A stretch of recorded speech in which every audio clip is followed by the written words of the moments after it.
அன்பார்ந்த சங்கரா தொலைக்காட்சி நேயர்களுக்கு என்னுடைய வணக்கங்கள். கண்ணுக்கு எல்லாம் கடவுள்தான். இந்த தலைப்பிலே சற்று நாம் சிந்திப்போம். இன்றைக்கு கல்லும் மண்ணும் புல்லும் பூவும் கடவுளாகவே தெரிகிறது. அவருக்கு கல்லும் மண்ணும் புல்லும் பூவும் கடவுளாகவே தெரிகிறது. கடுவிடம் உள்ள பாம்பும் தேளும் கடவுளாகவே தெரிகிறது. சொல்லும் முன்னே அழியும் பொருளிலும் சுவாமி இருப்பது புரிகிறது. சூதும் வாதும் கூட மறையும் சுபாவமாகவே தெரிகிறது. தோணும் யாவும் தானே என்னும் தோழமை உணர்வு விரிகிறது. தோற்றங்களிலே தொலையாதிருக்கும் தூய்மை நெஞ்சில் புரிகிறது. தோணும் யாவும் தானே என்னும் தோழமை உணர்வு விரிகிறது. தோற்றங்களிலே தொலையாதிருக்கும் தூய்மை நெஞ்சில் புரிகிறது. காணுபவனின் கருத்தை பொறுத்தே காட்சி கண்முன் விரிகிறது. யத்பாவம் தத்பவதி. காணுபவனின் கருத்தை பொறுத்தே காட்சி கண்முன் விரிகிறது. கடவுளுக்கோ எதை பார்த்தாலும் கடவுளாகவே தெரிகிறது. எப்படி? கடவுளுக்கோ எதை பார்த்தாலும் கடவுளாகவே தெரிகிறது. எவ்வளவு அழகு பாருங்க. காணும் இடங்களில் எல்லாம் கடவுளை பார்ப்பவன் கடவுளே இல்லையா? எங்கும் தன்னை பார்ப்பதுன்னு எல்லாம் கண்ணாடியா தான் இருக்கு. எங்கு கண்ணாடி இருந்ததுன்னா என்ன தெரியும்? நம்முடைய முகத்தை தவிர இல்லையா? எல்லாவற்றையும் கடவுளாக பார்ப்பவன் யார்? கடவுள் தான்.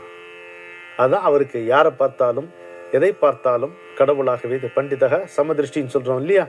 அந்த சமநோக்குடைய எதிலும் ஓடும் செம்பொன்னும் ஒக்கவே நோக்குகின்ற பற்றற்ற ஒரு மனப்பான்மை எதை பார்த்தாலும் கடவுளாகவே அவருக்கு தெரிகிறது. ஒருத்தர் வரார். அவர்கிட்ட ரொம்ப சிரமத்தில் இருக்கேன் நான். என்ன சிரமம்? சனி தசை, சனி புக்தி ரொம்ப படுத்தர், தாங்கவே இல்லை, எனக்கு கஷ்டமா இருக்கு, என்ன பண்றதுன்னே தெரியலையே அப்படிங்கிறார். பெரியவர் அதுக்கு என்ன சொல்றாரு? ரொம்ப அழகு. சனி ரொம்ப நல்லவர், அவர் ஆயுள் காரகர், அவராக ஒன்றும் கெடுதல் செய்ய மாட்டார். 3 வரி பாருங்க. சனி ரொம்ப நல்லவர். என்ன அர்த்தம்? He doesn't have any attitude towards you. ஆயுள் காரகர், அவராக ஒன்றும் கெடுதல் செய்ய மாட்டார். நம்ம சேமித்து சம்பாதித்து வந்த வினை இருக்கு, கர்மா இருக்கு, அதை அனுபவிக்கணும். அதை அனுபவிப்பதில் கட்டாயமா அதை அனுபவிக்க விடுவார். ஆயுள் காரகர்னு ஏன் வச்சா? உன் கர்மாவை அனுபவிக்கிறதுக்கு காலம் வேணும் இல்லையா? Who will suffer if you kick your bucket midway? And why should anyone suffer on your behalf? அதனால சனி grants you a long life so that you go through your karma properly, and he ensures that you go through your karma properly. He has no attitude. He is very good. He is very benign அப்படிங்கிறார். சனி ஆயுள் காரகர், சனி ரொம்ப நல்லவர், அவராக ஒன்றும் கெடுதல் செய்ய மாட்டார். சொல்லிட்டு ஒரு அமைதிக்கு பிறகு பிராரப்தம்ங்கிறது அனுபவிச்சே ஆகணும். No one can escape பிராரப்தா. பிராரப்தம் என்பது அனுபவித்தே ஆகணும். அப்பவும் இந்த செய்தியை கொண்டு சொன்னவருக்கு மனசு ஆறுதல் இல்லை. அவருக்கு ஆறுதல் வரும்படியா என்ன செய்யணும்? இன்னொரு வார்த்தை சொல்றார் பெரியவர். பாரு, நானும் தினம் ஒரு 10-15 மைல் நடக்கிறேன் இந்த வயசுல. இது சனி கிரகம் தான் இதுக்கு காரணம் நான் சொல்லலாமா? ஈஸ்வரனுடைய பிரேரணை இது அப்படின்னு நான் சமாதானப்படுத்திக்கிறேன். என்ன அப்படிங்கிறாரு. அப்புறம் என்ன சொல்ல முடியும்? நானும் தினம் 10-15 மைல் நடக்கிறேன், இதுக்கு காரணம் சனி கிரகம்னு எடுத்துக்காம இது ஈஸ்வரனுடைய பிரேரணை, இறைவனுடைய சித்தம் அப்படின்னு நான் என்ன சமாதானப்படுத்திக்கிறேன். அவ்வளவுதானே? அப்படி சமாதானப்படுத்தி கொள்ள வேண்டியது தானே அப்படிங்கிறார். அப்போ ஒரு பக்தனுடைய மனநிலையில் இருந்து நாம செயல்பட்டாலே போதுமானது. ஒரு ஞானியினுடைய நிலை நமக்கு வாய்க்காமல் போனாலும், ஒரு யோகியினுடைய ஆற்றல் நமக்கு இல்லாமல் போனாலும், ஒரு எளிய பக்தனுடைய மனப்பான்மை நமக்கு இருந்தால் போதும். அது என்ன? இன்பம் நடந்தாலும் சரி, துன்பம் நடந்தாலும் சரி, அது இறைவா உன் சித்தம், இறைவா நீ கொடுத்த பிரசாதம் என்று ஏற்றுக்கொள்வது தான் ஒரு பக்தனுடைய மனோபாவம். அப்படி நம்ம இருந்து விட்டால் போதும் இல்லையா? அதான் இவர் பிராரப்தம் தவிர்க்க முடியாது என்று சொல்லி 15 மைல் 10-15 மைல் நடக்கிறேனே, அது சனி பண்றதா? இல்ல, பகவானுடைய சங்கல்பம், அது பகவானுடைய சித்தம் அது அப்படின்னு எடுத்துக்கணுங்கிறார். இவரே இப்படி சொல்லும் பொழுது நாம் இன்னும் எப்படி எடுத்துக்கொள்ள வேண்டும்? We should accept. Things as they happen or as they don't happen. இவ்வளவுதான் விஷயம். ஒரு முறை ஒருத்தர் வந்து ஒரு வஸ்திரத்தை சுவாமிக்கு பெரியவாளுக்கு கொடுக்குறார். அதுல ஒரு பூரான் இருக்கு, சடை பூரான் இருக்கு. அதை பக்கத்துல இருக்கிற பாலுவோ கண்ணனோ அதை கவனிச்சிடுறார். கொடுங்கட்டு டக்குன்னு வாங்கிக்கிறாரு. வாங்கிட்டு முடிச்சுன்னு பெரியவர் அவர் பார்த்து கேட்குறாரு, ஏன் இவ்வளோ அவசரப்படுற, என்ன அப்படின்னு கேட்குறாரு. இல்லை பெரியவா, அதுக்குள்ள ஒரு பூரான் இருக்கு அப்படின்னு. ஓஹோ அப்படின்னு சொல்லிட்டு உடனே அதை அடிச்சிடாதே என்ன அப்படிங்கிற, அதை ஓரமாக கொண்டு போய் உதறிட்டு வந்துடு, அடிச்சிடாதே அதை அப்படிங்கிற. இவர் சொல்கிறாருன்ட்டு ஓரமாக போய் அதை உதறிட்டு வந்துடுறாரு. ஏன்னா இல்லைடா, பூரான்ங்கிறது வந்து ஒரு தாய்க்கு ஒரு பிள்ளைடா, அதை அடிச்சோன்னா ஒரு குலம் நாசமான மாதிரி ஆகும், அதை நம்ம பண்ணக்கூடாது அப்படிங்கிற. என்ன ஒரு மனசுல என்ன ஒரு ஈரம் இருந்தா, என்ன ஒரு இரக்கம் இருந்தா இப்படி ஒரு பார்வை தோணும் பாருங்க. கண்ணுக்கு எல்லாம் கடவுள் தான். இப்ப நம்ம உயிர் மண்ணுயிரும் தன்னுயிராய் பார்க்கின்ற மனப்பான்மை ஒரு மகானுக்கு இயல்பாகி இருக்கிறது. ஒரு மனிதனுக்கு எப்பொழுது அந்த நிலைக்கு நாம் உயர்கிறோமோ அப்போதான் மனிதன் மாமனிதன் ஆகிறான், மகான் ஆகிறான் என்பதை நம்ம புரிந்து கொள்ள வேண்டும். இன்னொரு வாட்டி நடந்து போயிட்டு இருக்கோம், நடதானே எப்போ நடந்து போயிட்டு இருக்கும்போது ஒரு பிச்சைக்காரன் வந்து அண்ணாமலை கரோகரான்னு விழுறான். விழுந்துட்டு இதுக்கெல்லாம் எல்லாம் அவனை அப்புறப்படுத்த போறான். இல்லை இப்படி பண்ணாதே, அவனுக்கு நன்றி சொல்லணும். அவர் எதுக்கு நன்றி சொல்லணும் அப்படின்னு கேட்கிறான். பிச்சைக்காரனுக்கு இது சுவாமி நன்றி சொல்லணும். அப்போ என்ன சொன்னான் அவன், அண்ணாமலைக்கு அரோகரான். அண்ணாமலை எப்படி நினைத்தாலே முக்தி, நினைக்கணுன்ட்டு நமக்கு நினைவுறுத்துகிறான்ல, அதனால அவனுக்கு நன்றி சொல்லணுங்கிறார். இப்ப நம்ம நினைச்சோமாடா அண்ணாமலை பத்தி இப்ப நம்ம நினைச்சோமா? இல்ல. பிச்சைக்காரன் வந்தான், விழுந்தான், அவனை கண்டிக்கிறதுலே இருந்தோம். அவன் என்ன சொன்னான், அண்ணாமலைக்கு அரோகரான். என்ன அண்ணாமலையினுடைய விசேஷம்? ஆதி நடமாடுமலை, அன்றிருவர் தேடுமலை, சோதிமதியான் அரவன் சூழுமலை, நீதி தழைக்குமலை, ஞான தபோதனரை வாவென்று அழைக்குமலை அண்ணாமலை. அந்த அண்ணாமலையினுடைய சிறப்பு என்ன? வாரியார் சுவாமிகள் என்ன சொல்வாரு, அணுகி அருள் புரிபவன் அண்ணாம்பர். நீ அண்ணாந்து பார்க்கக்கூடிய நிலைமையில் இருக்கக்கூடிய மலையாக இருந்தாலும் உன்னை அணுகி உனக்கு அருள் புரியும், அதுக்கு பேர் தான் அண்ணா அப்படின்னாரு. அப்ப இங்க அண்ணாமலையினுடைய மிகச் சிறப்பு அம்சம் என்ன? நினைத்தாலே முக்தி. காசியில் இறந்தால் முக்தி, அண்ணாமலையை நினைத்தாலே முக்திங்கிறார். அப்ப அதை அவன் நினைவுறுத்தினான் இல்லையா, அவனுக்கு நன்றி சொல்லணும். சரி சரி பெரியவா, எப்படி நன்றி சொல்றது? சாப்பாடு போட்டு தான் நன்றி சொல்ல முடியும். பிச்சைக்காரனுக்கு எப்படி நன்றி சொல்வது? உபனிஷத் வாக்கியமா சொல்றது அவனுக்கு? பகவத்கீதை லேட்டஸ்ட் பிரிண்ட் அப்படின்னு சொல்லி கொடுக்கறதா? சாப்பாடு போடு, அவனுக்கு தேவை அதுதான். பசித்தவனுக்கு சோறு தானே வேதம் சொல்லுகிறது நமக்கு. Do not preach philosophy to empty stomachs வரல விவேகானந்தர். அதனால அவனுக்கு சாப்பாடு போடு, அதுதான் நன்றி அப்படிங்கிற. என்ன அழகான பார்வை பாருங்க. எல்லா இடத்துலையும் ஒரே மாதிரியா பார்க்குறது. சம திருஷ்டிங்கிறது பார்க்க அவருடைய வாழ்க்கையில நமக்கு எவ்வளவோ பரவசம் ஊட்டும் விதமாக இருக்கு.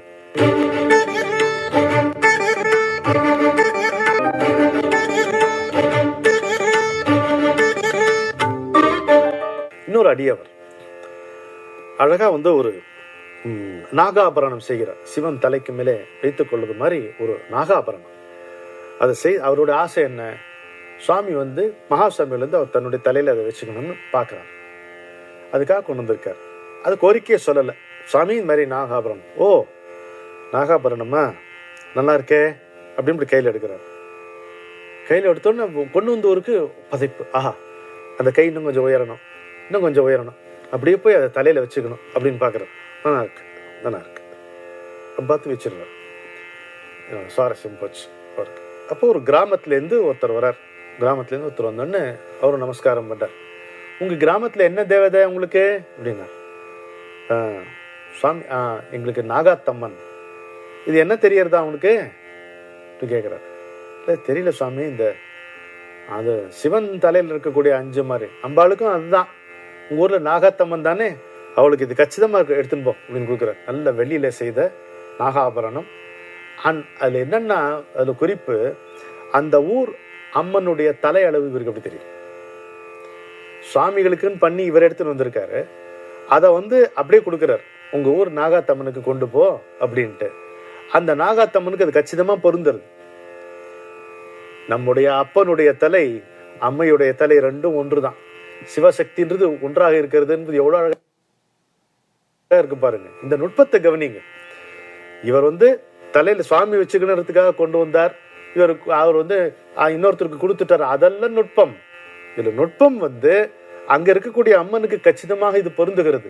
இவருடைய தலையளவும் நாகாத்தம்மனுடைய அந்த விக்கிரகத்தினுடைய தலையளவும் ஒன்றாக இருக்கிறது போலும். ரொம்ப அழகா இருக்கிறது இந்த நிகழ்ச்சி. இன்றைக்கு மகாசுவாமியுடைய மகா வாக்கியம் பார்க்கலாம். என்ன சொல்கிறார்? ஒரு நாளை கூட, ஒரு மணியை கூட, ஒரு நிமிஷத்தை கூட, ஒரு நொடியை கூட வீணாக்காமல் இறைவன் நாமத்தை நினைக்க வேண்டும். Without losing a day, an hour, or a minute, or a second, we should remember the name of the Lord. ஒரு நாளை கூட, ஒரு மணியை கூட, ஒரு நிமிஷத்தை கூட, ஒரு நொடியை கூட வீணாக்காமல் இறைவன் நாமத்தை நினைக்க வேண்டும். எனக்கு என்னுடைய குருநாதருடைய வாக்கியம் நினைவுக்கு வருகிறது. தபஸ் is a 24 hours business. Tapas is a 24 hours business. It's not a fad. It can never be a pastime. யாரை சாதுன்னு சொல்றோம்? சாதுங்கிற சொல்லுக்கு விளக்கம் என்ன? எவன் எப்பொழுதும் இறைவனையே நினைத்து கொண்டிருக்கிறானோ அவன் சாது. எப்படி எப்பொழுதும் இறைவனை நினைத்து கொண்டிருப்பது? இறைவனுடைய நாமத்தை சொல்லிக்கொண்டே இருந்தால் இறைவனை நினைத்ததாகும். நம்ம அப்படி கொண்டு சென்று சேர்க்கும்.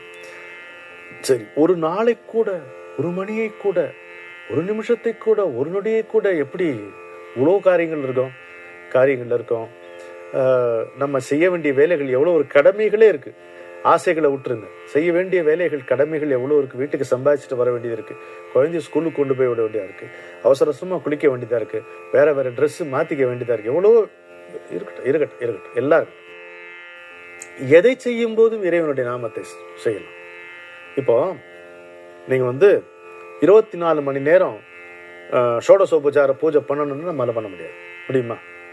24 மணி நேரம் அக்னிஹோத்திரம் செய்யணும்னா பண்ண முடியுமா? முடியாது. ஆனால் இறைவனுடைய நாமத்தை நினைவில் வைத்துக் கொள்றதுக்கு எத்தனையோ வசதிகள் இங்க இருக்கின்றன. நம்முடைய குழந்தைகளுக்கெல்லாம் குறைஞ்சபட்சம் அந்த நாளில் இறைவனுடைய பெயர் தான் வைப்பார்கள். ஜிங்குலு, பிங்குலு, பிங்கி எல்லாம் பேர் கிடையாது அப்போ, இல்லையா? சிவா, ராமா, மணினா முருகன், கூப்பிடுறமா சுப்பிரமணி தானே மணி சொல்றோம். இப்படி கூப்பிடுற மாதிரி தான் பேர் இருக்கும், இல்லையா? பார்வதி, லக்ஷ்மி தான் பேர் இருக்கும். அதுலயே இருக்கும். எவ்வளவு வேலைக்காரிகளுக்கு அப்படி பல வேலைக்காரிகளுக்கு லட்சுமின்னு தான் பேர் இருக்கும். இப்படி கூப்பிடும் போதே நம்ம இறைவனுடைய பெயரை கூப்பிடும்படியாக அமையும். சரி, குளிக்கிறோம். யார் குளிக்காம இருக்க சொன்னா? குளிக்கும் பொழுது இறைவனுடைய நாமத்தை நினைச்சுக்கணும். ராம ராம ராமன் தண்ணி ஊற்றி முடியுமே, சிவசிவான்னு தேய்ச்சிக்க முடியுமே. சாப்பிடும்போது பிராணேசோ அப்பானேசோ சொல்லுன்னு கூட சிவா நீ கொடுத்த சாப்பிட்றோம். சிவ சிவ சிவ சிவ ராம ராம ராம் அன்னபூர்ணே சதாபூர்ணே சங்கர பிராணவல்லபே ஞான வைராக்கிய சித்தர்த்தம் பிக்ஷாந்தேகி சப்பாவத்தின்ட்டு சாப்பிடலாமே, விடாம அப்படி நினைத்து கொள்ளாமே. சரி, இங்கேருந்து ஆஃபீஸுக்கு போகிறோம். ஆஃபீஸுக்கு போகும்போது ஃபைலை பார்த்துட்டே போகிறோம் இல்லையே? காரில் போகிறோம், பைக்கில் போகிறோம், இல்லை பஸ்ஸில் போகிறோம். போகிற நேரத்திலெல்லாம் இறைவனை நினைத்து கொண்டே போகலாமே, நாமத்தை சொல்லி கொண்டே போகலாமே. சரி, இப்படி வச்சுக்கலாம். எப்பொழுதெல்லாம் நேரம் கிடைக்கிறதோ அப்பொழுதெல்லாம் இறைவன் நாமத்தை நாம மனசுல சொல்லிக்கொண்டே இருப்போம்னு நினைச்சுக்கலாம். இது பழக பழக நேரம் நிறைய கிடைக்கும். நம்ம நினைக்கிற அளவுக்கு, அதாவது நம்ம அறவே செய்தே தீர வேண்டிய கடமைகள், செய்ய ஆசைப்படுகின்ற நல்ல கடமைகள் ரெண்டா பிரிச்சுக்கலாம். டைம் மேனேஜ்மெண்ட்ல பிரிச்சுட்டு நம்ம ஒவ்வொரு காரியத்துக்கும் எத்தனை நேரம் எடுத்துக்கொள்கிறோம் என்று நம்ம பார்த்தோமானால் பல விஷயங்களை நம்ம இதுக்குள்ள சேர்த்து கொள்ள முடியும். ஒவ்வொரு செயலுக்கும், அன்றாட செயல்களுக்கு நம்ம ஒரு செயலுக்கும் எவ்வளவு நேரம் எடுத்துக்கொள்கிறோம் என்று பாருங்கள். பார்த்தீர்களானால் நம்ம 24 மணி நேரத்தில் 72 மணி நேரம் பட்டியல் போட்டிருப்போம். நம்ம நினைக்கிற இவ்வளவு நேரம் எடுத்துக்கிறோம், அவ்வளவு நேரம் நம்ம எடுத்துக்கொள்வதே இல்லை. அப்ப பாத்தீங்கன்னா நிறைய நேரம் அதிலேயே நமக்கு மிச்சம் இருக்கும். அப்போ நம்முடைய எஃபிஷியன்சி வில் இம்ப்ரூவ், நம்முடைய திறமையை நம்ம வளர்த்து கொள்ளலாம். அப்போ இறைவனுடைய நாமத்தை சொல்வதற்கு அவகாசம் நமக்கு நிறையவே இருக்கிறது. இப்போ இந்த ரெண்டு காலத்தையும் நம்ம மெர்ஜ் பண்ணணும். செய்ய வேண்டிய கடமைகள், செய்ய ஆசைப்படுகின்ற கடமைகள், இது ரெண்டும் மெர்ஜ் ஆகும். மெர்ஜ் ஆகும் போது என்ன ஆகும்? ஒரு நொடி ஆரம்பிப்போம் தான். ஒரு படி ஏறினா அடுத்த படியில ஏறலாம். ஒரு அடி எடுத்து வைத்தால் அடுத்த அடியை எடுத்து வைக்கலாம். ஒரு நொடி இறைவனை நினைத்தால் அடுத்த நொடி இறைவனை நினைப்பதற்கு நமக்கு வாய்ப்பு இருக்கிறது, உந்து சக்தி இருக்கிறது, உற்சாகம் கிடைக்கிறது, அதுவே அதை ஊக்குவிக்கிறது. இப்படி படிப்படியாக நாம் ஒரு பயணத்தை கடப்பதை போல, ஒரு மலையை ஏறுவதை போல நொடி நொடியாக இறைவனை நினைக்க கற்றுக்கொள்வோம். ஆனால் நொடிதான் மணி, நொடிதான் வருடம், நொடிதான் யுகம் என்பதை புரிந்து கொள்கிறோம். கட்டாயம் இறைவனுடைய நாமத்தை நாம் இறுதி மூச்சு உள்ள வரைக்கும் நினைப்பதற்கு நமக்கு வாய்ப்பு ஏற்படும். இதை நாம் பரிபூரணமாக நம்புவோம். அவருடைய ஆக்ஞையை தலைமேல் வைத்துக் கொள்வோம். இந்த நொடியே இறைவன் நாமத்தை நினைப்பதை துவங்குவோம். வணக்கம்.